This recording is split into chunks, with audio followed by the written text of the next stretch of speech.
오늘 말씀 우리 요한계시록 10장 1절부터 마지막 절의 말씀인데요. 함께 봉독한 후에 우리 최지원 전도사님 나오셔서 말씀 증거해 주시겠습니다. 요한계시록 10장 1절로 11절 저와 함께 교독하도록 하겠습니다. 내가 또 보니 힘센 다른 천사가 구름을 입고 하늘에서 내려오는데 그 머리 위에 무지개가 있고 그 얼굴은 해 같고 그 발은 불기둥 같으며 그 손에는 펴놓인 작은 두루마리를 들고 그 오른발은 바다를 밟고 왼발은 땅을 밟고 사자가 부르짖는 것 같이 큰 소리로 외치니 그가 외칠 때에 7 우레가 그 소리를 내어 말하더라. 7 우레가 말을 할 때에 내가 기록하려고 하다가 곧 들으니 하늘에서 소리가 나서 말하기를 7 우레가 말한 것을 인봉하고 기록하지 말라 하더라. 내가 본 바 바다와 땅을 밟고 서 있는 천사가 하늘을 향하여 오른손을 들고 세세토록 살아계신 이 곧 하늘과 그 가운데에 있는 물건이며 땅과 그 가운데에 있는 물건이며 바다와 그 가운데에 있는 물건을 창조하신 이를 가리켜 맹세하여 이르되 지체하지 아니하리니 7째 천사가 소리내는 날 그의 나팔을 불려고 할 때에 하나님이 그의 종 선지자들에게 전하신 복음과 같이 하나님의 그 비밀이 이루어지리라 하더라. 하늘에서 나서 내게 들리던 음성이 또 내게 말하여 이르되 내가 가서 바다와 땅을 밟고 서 있는 천사의 손에 펴 놓인 두루마리를 가지라 하기로 내가 천사에게 나아가 작은 두루마리를 달라 한즉 천사가 이르되 갖다 먹어버리라. 내 배에는 쓰나 내 입에는 꿀같이 달리라 하거늘 내가 천사의 손에서 작은 두루마리를 갖다 먹어버리니 내 입에는 꿀같이 다나 먹은 후에 내 배에서는 쓰게 되리라. 함께요. 그가 내게 말하기를 내가 많은 백성과 나라와 방언과 임금에게 다시 예언하리라 하더라. 아멘. 말씀 증거해 주시겠습니다.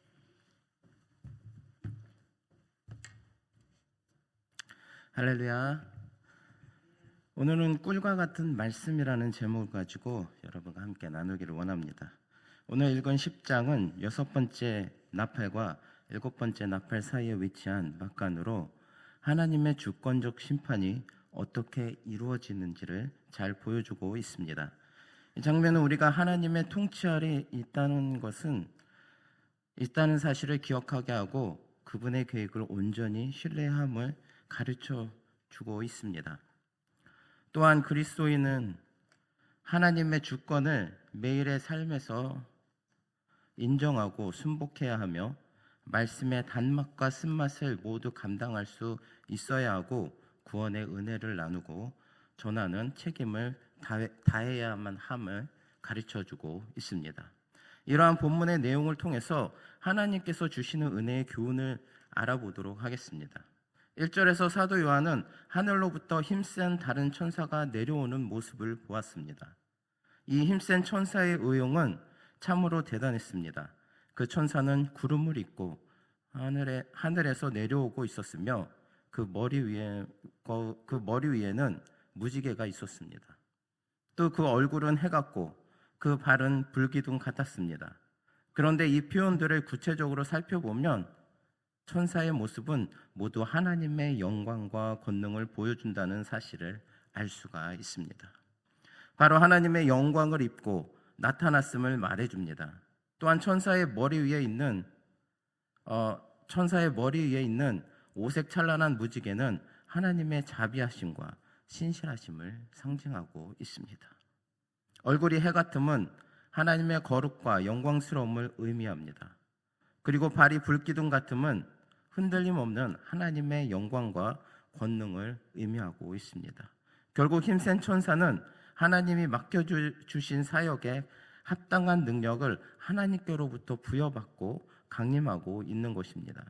하나님께서는 당신의 일을 위해 뛰는 모든 자들에게 사명에 합당한 능력을 부어주시는 분이십니다. 특별히 하나님께서는 당신의 사역자들을 동역자라고 부르시고 함께 일하시겠다고 약속하셨습니다. 하나님은 당신의 사역자들이 언제까지나 세상의 모욕과 핍박으로 쓰러지기를 원치 않으십니다. 오히려 그 어떤 누구도 넘보지 못할 영광으로 그 얼굴을 가득 채운다는 것입니다.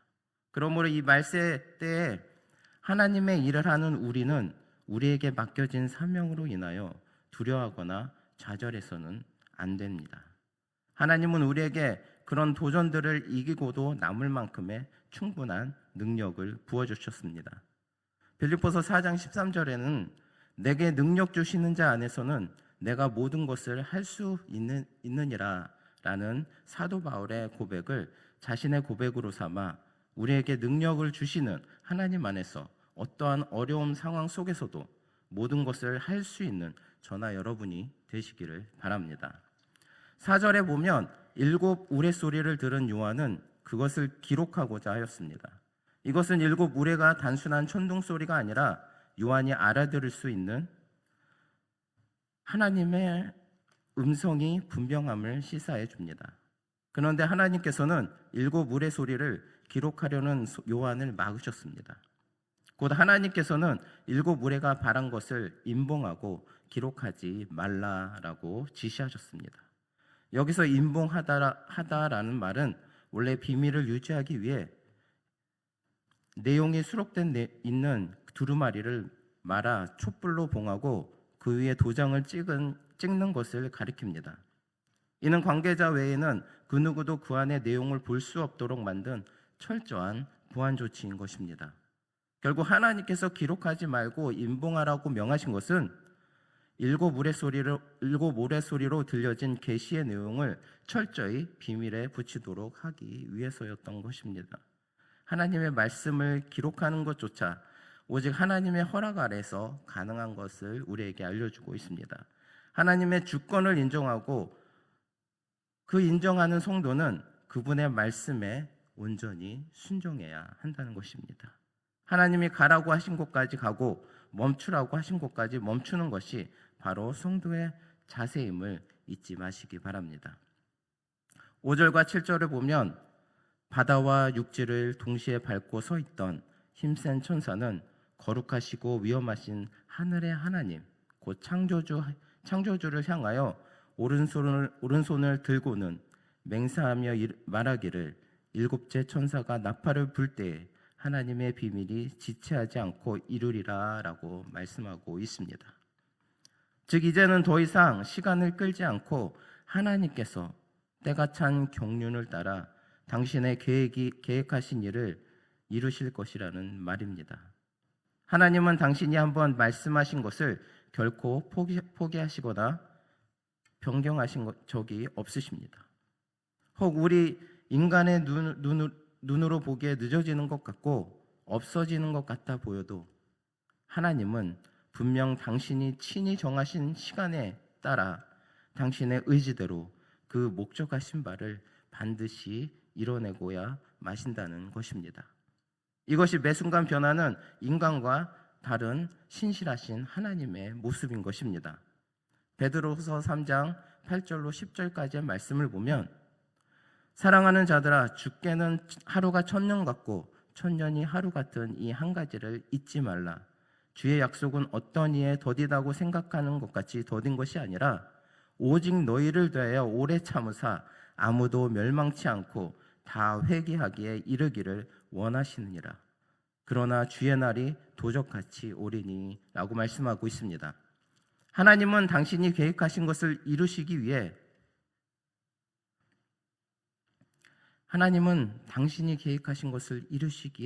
가장 적당한 그리고 그 계획하에 있는 인간들에게 가장 유용한 때에 당신의 뜻을 이루시는 것입니다.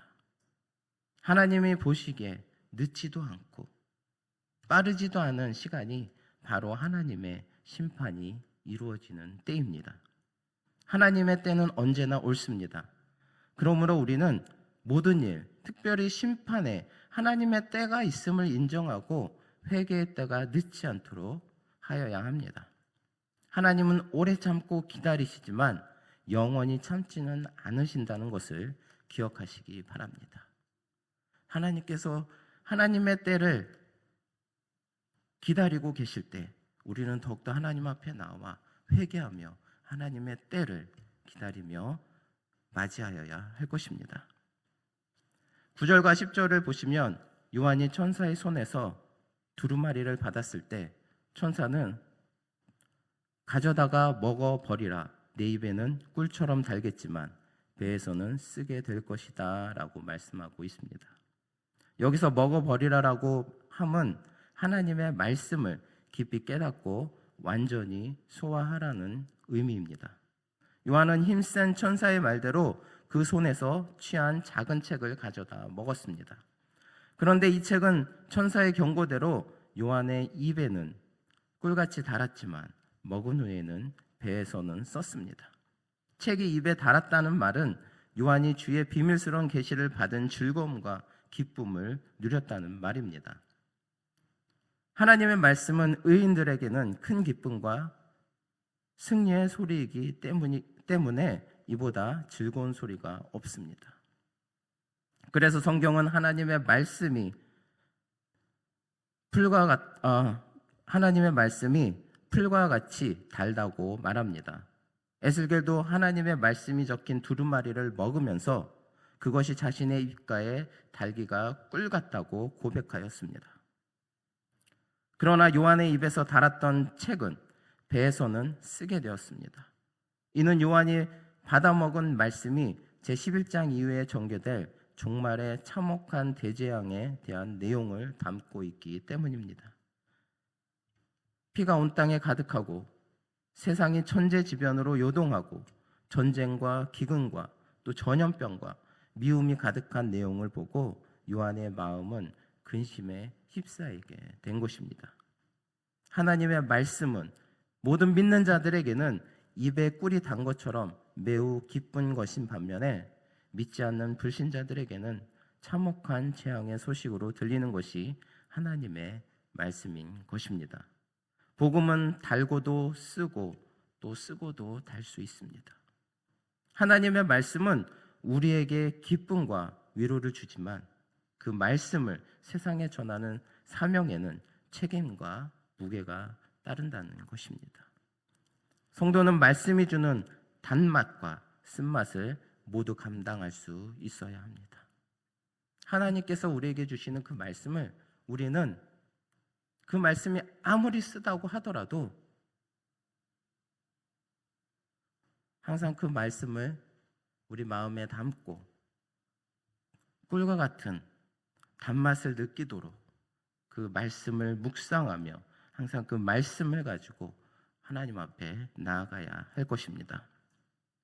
마지막으로 11절을 보면 힘센 천사로부터 그 손에 들려진 작은 책을 받아먹고 입에서는 달고 배에서는 쓴맛을 경험했었던 사도 요한이 이 경험을 바탕으로 한 가지 특별한 책임을 부여받는 것을 볼 수가 있습니다. 그것은 곧 자신이 경험한 말씀의 맛을 단지 자신의 경험으로만 묶어두지 말고 아직 맛보지 못한 사람들에게 전하라는 것입니다.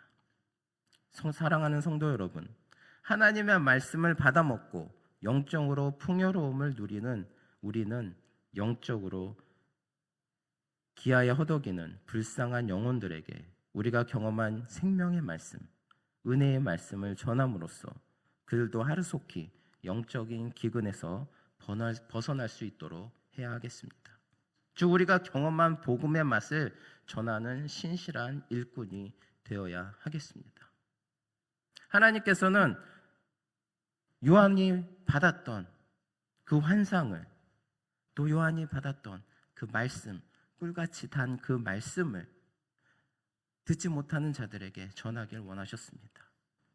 그거는 요한에게만 국한된 것이 아니라 우리들에게 또한 말씀하신 것입니다.